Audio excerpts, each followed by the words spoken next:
G'day gamers, Katari here with another extra special video just for you. Today I want to talk to you about building in Nightingale. I know myself and I know that I could really yap your ears off about this topic, so I promise to keep this brief. I think the one thing that most people would associate with building in Nightingale is the blueprint system. A blueprint system as a building mechanic is fantastic. There's so many upsides to building with it. For one, you can really get your designs together and imagine it before building. I have and will continue to sit there and tweak endlessly. I really think I'm going to make my community mad by just leaving blueprints of buildings everywhere, because you can, and I absolutely do. I can't help myself. One of the neat little aspects of the blueprint system is if you've already added resources to your build and delete some of it, it will move those resources to another part that still needs them. Another feature that you may or may not know about is the build edit mode, which I'm going to sound like a broken record here. It is also fantastic. Being able to move something after you craft it just isn't done in these kind of games, and it's honestly a godsend. You can also use this feature to copy tiles you have already placed instead of going fishing back through your menus, and if you delete something you get all the resources back, which is a huge W in my books.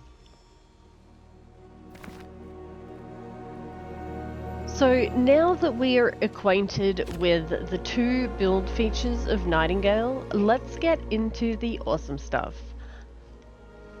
There will be 7 tile sets available at early access.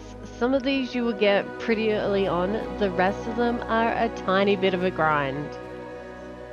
At the time of making this video, I have personally laid eyes on only half of them, and I have one of the endgame tile sets sitting there waiting for me to add the resources to. It is a grind though, and one I needed to put on hold to get this video ready in time. Crude has 2 variants, wood and stone. I prefer the stone variant a lot more than wood. It's got a cleaner look to it than the wood does. It also works really well pairing it with the other tile sets. It's a great all-rounder. The Tudor tile set is your real proper estate set. It's super nice, but I think it needs that pairing with crude to break up that wall pattern. But that's just me. I'm pretty anti busy and I like a clean look when I'm building, which I'm sure a lot of you have picked up on with my other creations. The shack tile set is awesome, and you can make cute little docks you can fish off, or as you can see here, picturesque places for a portal. The tones of the wood mixed with the decor just have me though. It's absolutely gorgeous. The colour palettes in this game can be jaw-dropping. Mix it with the right Minor Realm card and you have a real winner. The last set that I've currently seen is the desert set, and I think this one is my favourite build that I've done yet. To be fair, I've only done a few. Comes with loads more pieces than the other 2 mid-game tile sets, which gives you a lot more freedom and choices to create with. You're gonna have to wait until a later date to see the last 3, but don't worry, I will definitely be sharing those as soon as I can. When building with these tile sets, I definitely would urge you to mix and match. They're all interchangeable with one another.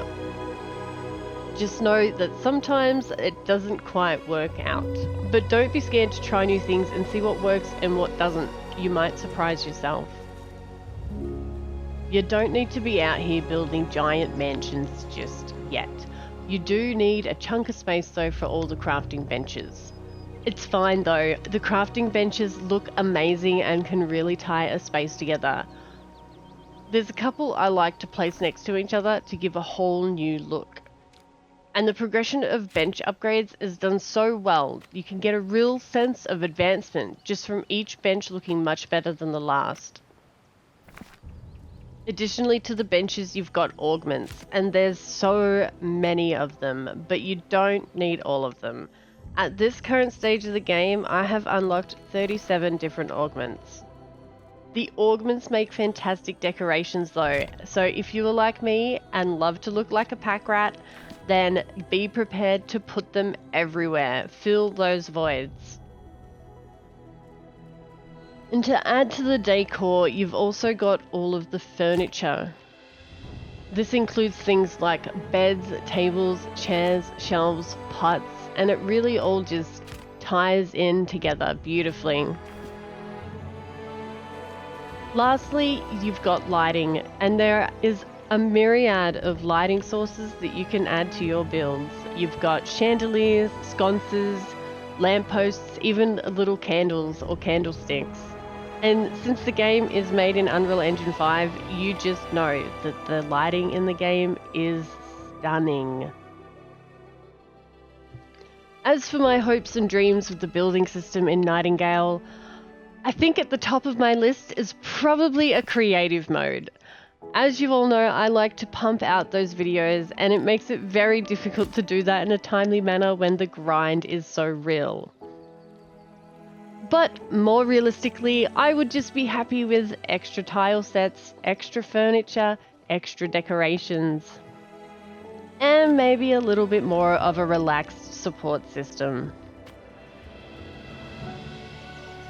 Needless to say, I love building in Nightingale, and I really hope you all will too. If you've made it to the end here, thank you so much for listening to me waffle on about the building. I did promise it would be brief. I don't know if I can consider that this was actually brief, but I hope I've got you all excited for it. I know I am going to be putting out a lot of Nightingale content, and I'm really looking forward to sharing it all with you. Finally, a big personal thanks to all of my members, and to everyone, thanks again for watching.